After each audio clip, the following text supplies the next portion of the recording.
You're listening to Your Words Unleashed podcast with host Dr. Leslie Wong, helping women scholars master their writing habits and publish a book that matters.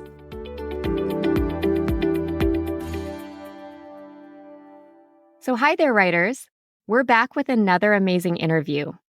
This time, I have the pleasure of speaking with Dr. Loleen Berdahl, professor and author of the popular online newsletter, Academia Made Easier. I'm a really big fan of her newsletter, so I invited Loleen on to talk about things like goal setting and getting through the semester in one piece. I am so happy to have you on the podcast. Well, thank you so much for having me, Leslie. Before we get to some questions, let me first tell listeners a bit about you and your background. So Loleen Berdahl, PhD, is an award-winning university instructor, the executive director of the Johnson Shoyama Graduate School of Public Policy at the Universities of Saskatchewan and Regina, and professor and former head of political studies at the University of Saskatchewan. Since 2016, Loleen has spoken about student skills training and academic professional development at conferences and university campuses across Canada and internationally. Her research on these topics is funded by the Social Sciences and Humanities Research Council Insight Grant Program, and she's the author of University Affairs, the Skills Agenda column.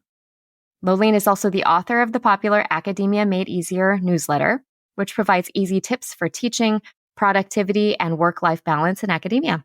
And she lives in Saskatoon with her husband, twin adult daughters, and 2 cats. Welcome again. Well, thank you. Can you start by telling listeners a bit about your research and teaching interests?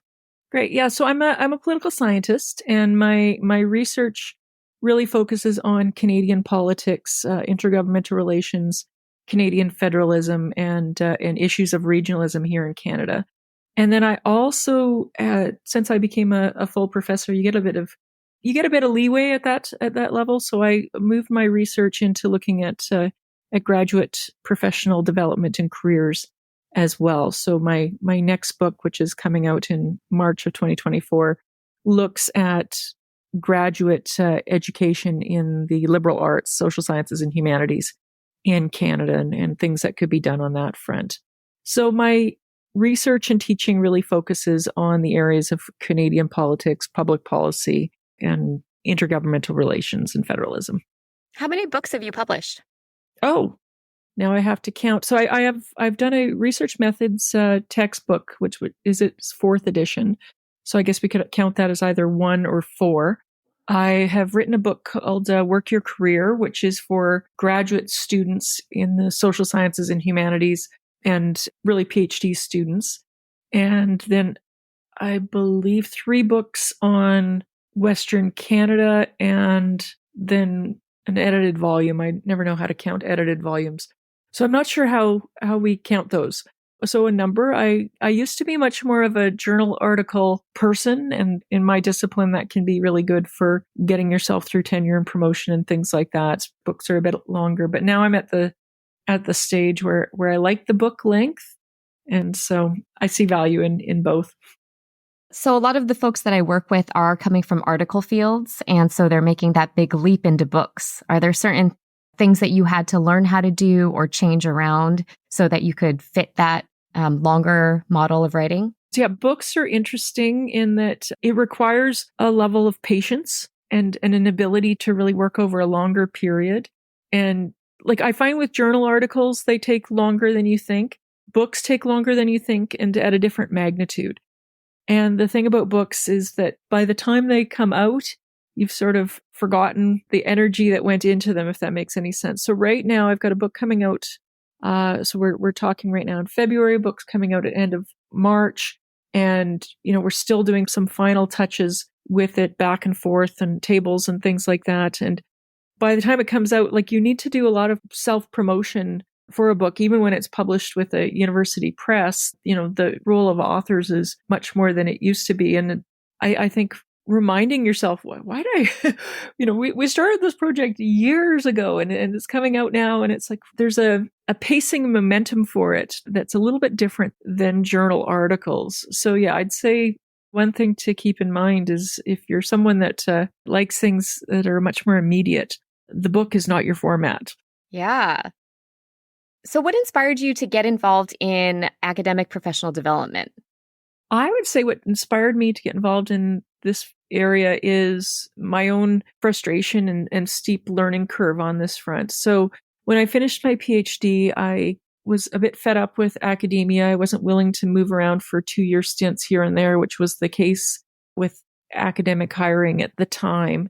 And so I left academia for a 10-year period. And when I came back, I was used to a different pace, and like I was working in the think tank community, which is a very fast moving, immediate, a lot of access to government, that type of thing. And when I came back, relearning academic culture was a challenge for me.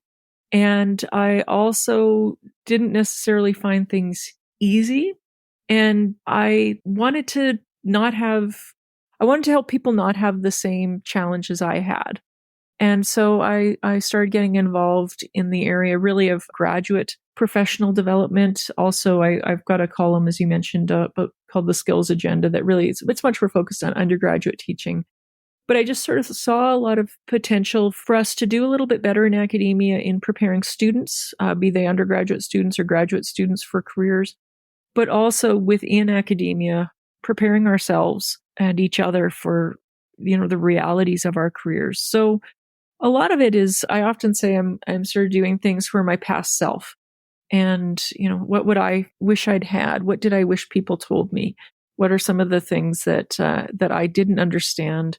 So a lot of it is really hidden curriculum stuff.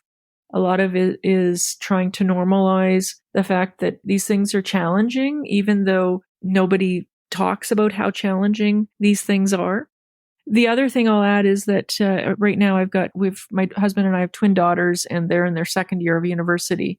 And I get to see university through a new set of eyes. And I can sort of say, wow, here's some things that the next generation is struggling with. And I look at that and say, well, what can we do to make things a little bit better for people? So it sort of comes from a sense of personal frustration, empathy, and I think we make things a lot harder than they need to be. And I want to try to break that down a little bit.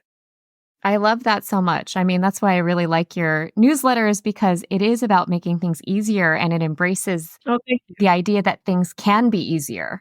They don't have to be more complicated. They don't have to be harder. I'm curious, though, as someone who took a detour away from academia and came back, what were the things that you found the most challenging or frustrating when you came back? Oh, there's so many. So one thing I found just on the research side was I had a level of access to people when I worked in the think tank community that I ceased to have in academia. I don't know how to describe that. But in terms of academic culture, quite often the definition of success is vague.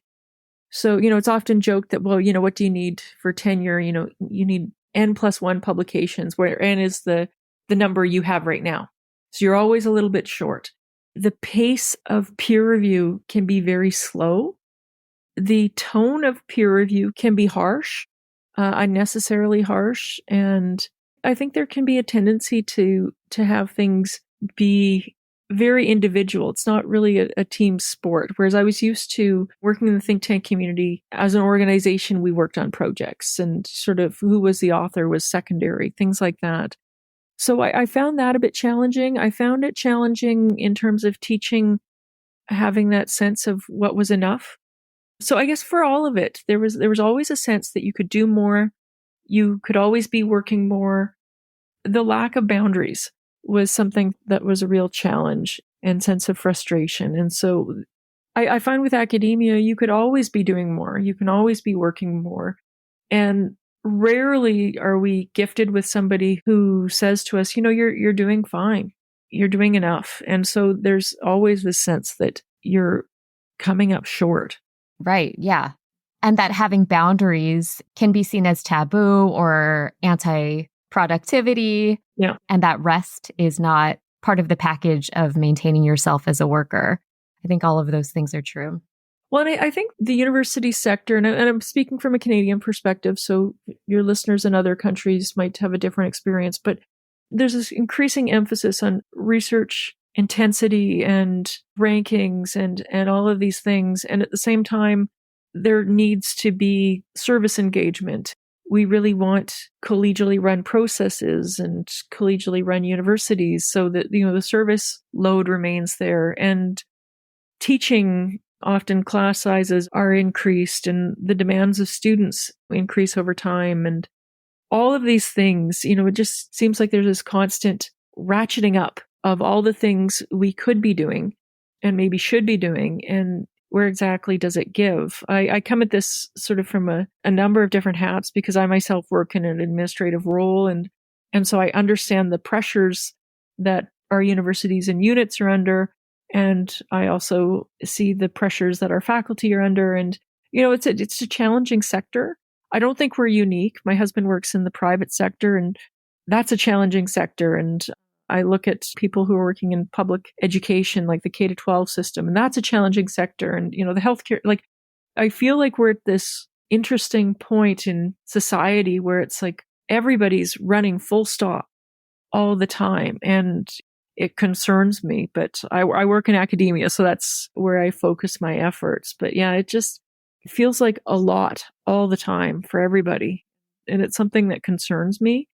And so in my own work, I'm trying to say, well, where do we have agency within this pressure pot or whatever we might put it to Pressure do cooker. pressure cooker, yeah, to make things a little bit better for ourselves, recognizing that it's a challenging context.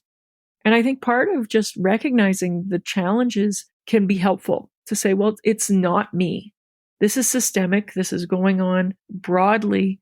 And within that, how can I create some space for myself? How can I sort of put my elbows out and make room to think and to breathe and to live? Absolutely. I mean, sustainability is the name of the game. And I feel like people, they work so hard during the semesters that they pretty much burn out, and then they spend their breaks trying to recover from the burnout, and then it starts all over again, versus trying to create, like, maybe there's some processes I can put in place that really work for me so that I can have a life that matches my values and my priorities and helps me develop as a person, develop my relationships all year long. So your newsletter talks a lot about feasible goal setting, which I really like, and breaking things into smaller chunks and manageable pieces.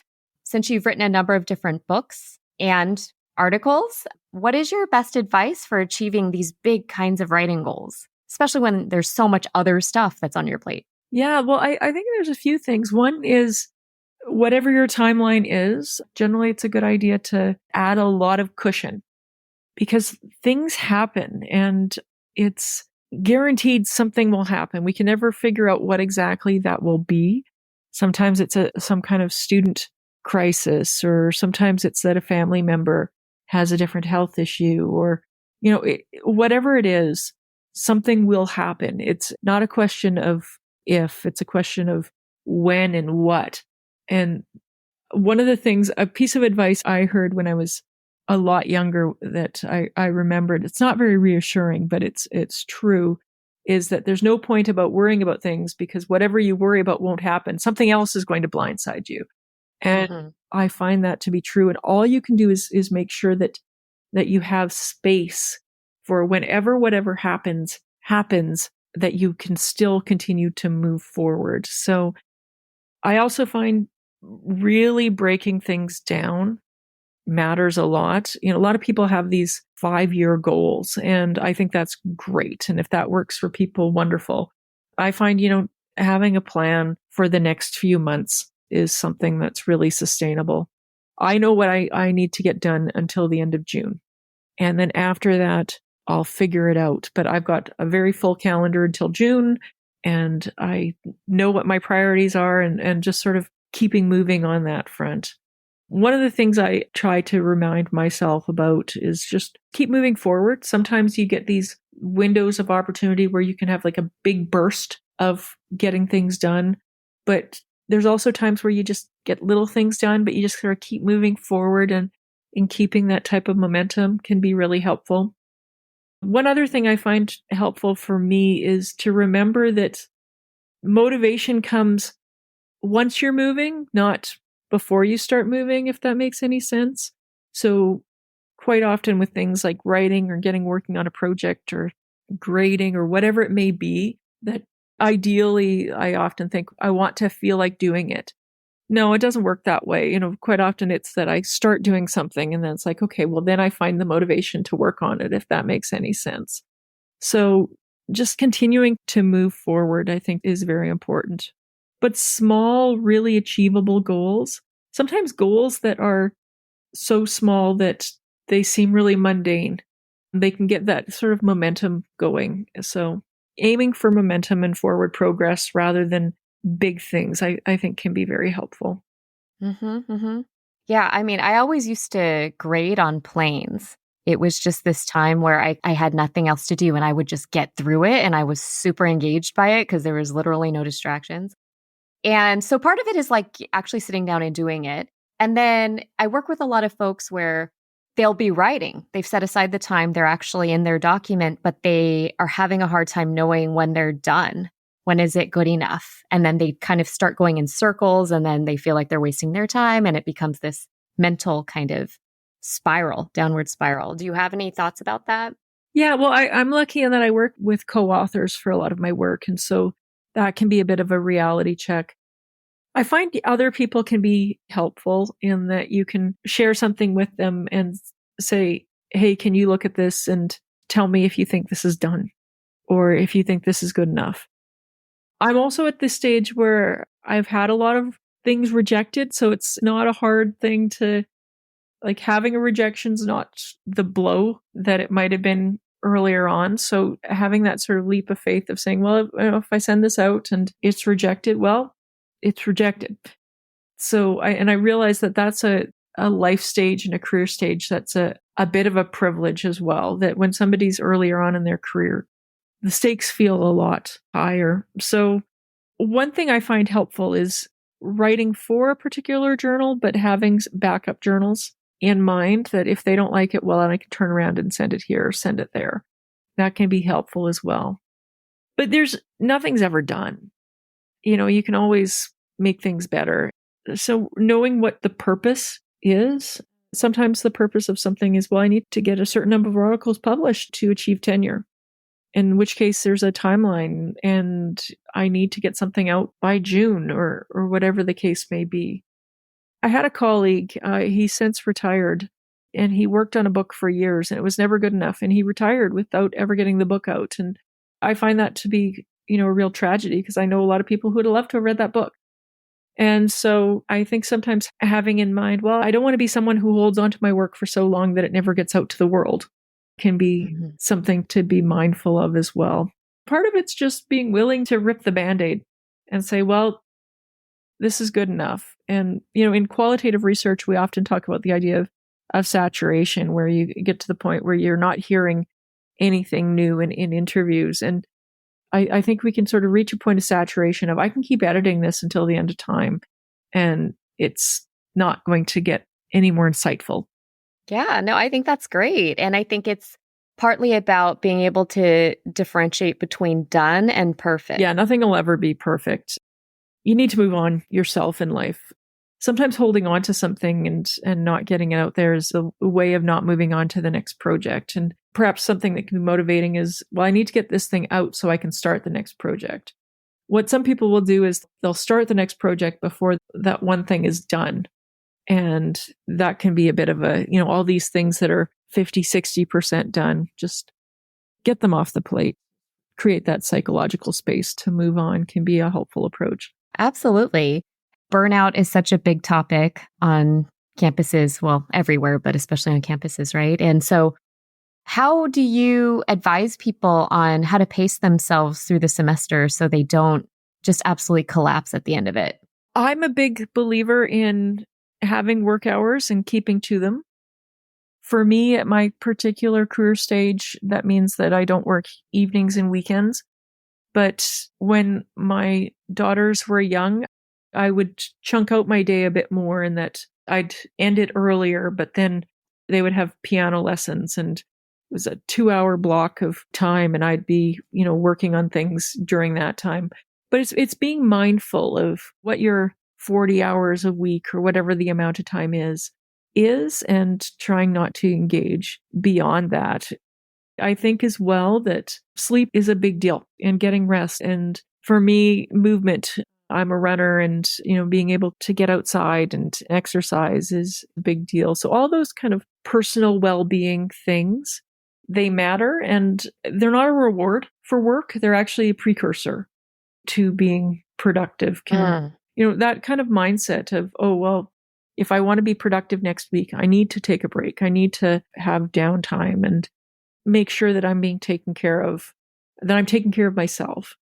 Sometimes that means that some of the household stuff, a lot of the people that I'm engaging with that are part of my own readership, a lot of them are women with children, and they have a lot of care responsibilities. And despite the fact that we're in 2024, we still have that second shift that when you get home, that there's all this work that needs to be done on the household side, and accepting the fact that a household standard is perhaps lower than you might want. All of these kinds of things I think are really important.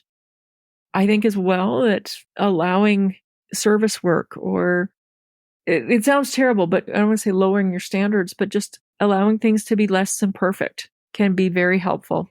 You can't be 100% teacher and 100% service and 100% research and 100% on the home for all of these things. It's not sustainable. So allowing everything to be dialed back and giving yourself some grace, just saying, well, I'm a human being doing the best I can. Yeah. Yeah. I mean, I talk a lot about what I call the 85% rule. Yeah. Just shooting for 85 or lower, if lower is a number that is motivating. Like for some people, it'll be 50, 60, 70, but 85 at the very least brings it down from 100. Absolutely. Yeah. And there's some things that you can say, well, I'm on this particular committee and I'm there because they need quorum, and they, understanding your role in things. And some things require less effort than we give them. Some things require, a bit more effort. And so trying to calibrate those things can be important. One of the things a great lesson for me, I had a class that I was teaching, and I teaching something that's very important to me. And I had a very busy semester. I was teaching a class that I knew I was unlikely to teach again. It was that I was sort of filling in for somebody because they were on a sabbatical. And I just had so much going on that I said, you know what, for this particular class, I'm going to not do. I deliberately chose not to meet my own personal sort of standard in that class. I was willing to sort of say, okay, well, when students would ask a question, I'd be like, well, I don't know. I'll get back to you on the next class, and things like that. And I was just willing to be a little less perfect on that class.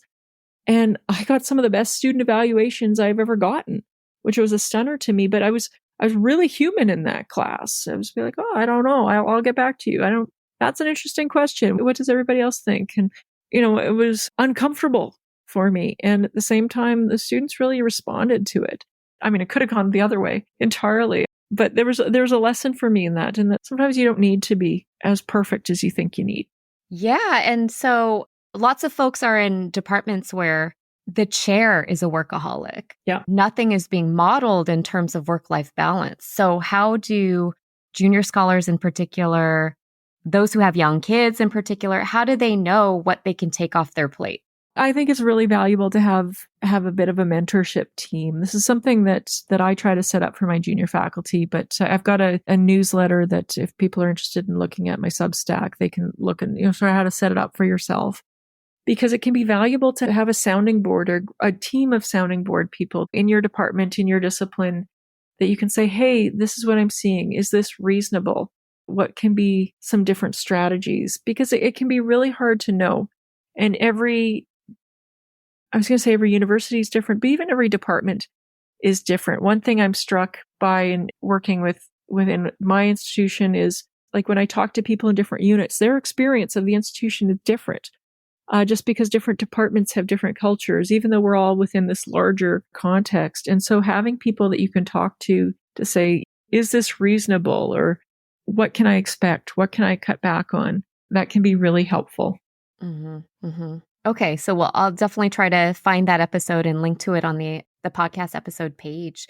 And then I wanted to ask you a question about networking, because I know that this is something that you give a lot of guidance on, and a lot of academics say that they hate it. A lot of folks are introverts, or they might have some social anxiety. So what do you advise folks when they ask you how they can build relationships that will be useful to their careers? Well, I hate networking too. I absolutely. So whenever whenever I go to a conference and it says networking event, I'm like, oh, that's when I can get my run in. Networking is incredibly awkward and difficult. And so what I encourage people to do is I encourage people to think about their networks in terms of use the word relationships and relationship building and relationship maintaining. And I often think of sort of concentric circles of, there's the people you know well, there's the people you kind of know, and then there's the people you don't know. And quite often when people think about networking, they're thinking about that third circle of those people that you don't know. I actually encourage people to dial it back and say, well, how do you take the people that you kind of know but don't know well and pull them in a little bit more to the people you know? And so a lot of networking is strengthening relationships with people that you have already met, more so than trying to expand out. You'll naturally meet a few more people on that sort of outer loop, but getting the people that you've met a few times to know you a little bit better, to remember your name, to know what you're doing, and build those connections, and then they'll build your network for you. There's people that you might know through your research. There's people you might know through people you've published with or editors. That can be a much more comfortable zone. Like I've had a lot of people where I've met them and I've forgotten that I've known them, or they've forgotten they know me, but then to sort of reinforce, hey, hi, we met at this, and to sort of strengthen connections and make that an emphasis much more than building new connections, because you're just going to naturally build new connections over time. But strengthening relationships that you've had, if you've met somebody once, to remind them that you've met before in a way that is positive rather than, hey, you've met me, you should remember, but much more along the lines of, hi, we've met before, in this context, my research is on this or my teaching's on that. So great to reconnect, that type of thing. It's also a little less intimidating to strengthen relationships than it is to build brand new relationships. Yeah. So I think replacing the word network with relationship building could be useful. Yeah. And really seeing it as like, this is just conversations that you're having with other human beings. Yeah. It doesn't have to be strategic. Well, yeah. And I think what bothers a lot of people about the idea of networking is it seems very focused on utility. How is this person going to be useful to me? And that feels icky because it is icky. It's sort of, how is somebody going to serve some kind of functional purpose? Whereas if you focus on relationships and connections, then you've got that network for the future when you need it, and you're available to that person in the future when they might need you, but you don't know yet how this relationship might be useful. So it's just a matter of connecting and getting to know each other before some purpose shows up. Yeah. I think this has all been such great and fantastic advice. And so thank you again for sharing your wisdom with my listeners. So what's the best way for people to connect with you? So I have a Substack newsletter, and it's just under my name. So it's Loleen, LOLEEN.substack.com. Or if you just Google Academia Made Easier, you should come up with the Substack newsletter. It's a free newsletter. It comes out when I have time to write it. So it's usually once or twice a month, and I invite anybody to subscribe to it. I also have a column called The Skills Agenda at University Affairs, which is a online university magazine. So if you just Google University Affairs or The Skills Agenda, you should be able to come up with that. And that's just available online. That's a great way to connect with me. I'd say find me on LinkedIn, but to be honest, I can't make sense of the LinkedIn space. So it keeps changing. And I'm like, I don't know what's going on here. I'm still on what used to be Twitter, but I don't know how much longer I'm going to be there. So I'd say Substack is the best way to find me, and I welcome anybody to join my readership there. Yes, everyone, please go out and do that. I'm a big fan. I have several of your posts just saved in my email, and I go back to them periodically. Thank you again, Loleen, for being on. And everyone out there, have a great couple of weeks, and I will talk to you again soon.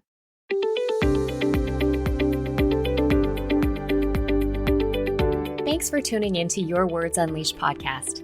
If you enjoyed this episode, please share it with other writers or leave a rating and review. To find the full transcript and catch all the latest from me, check out my website, yourwordsunleashed.com. I'll talk to you next time. Happy writing!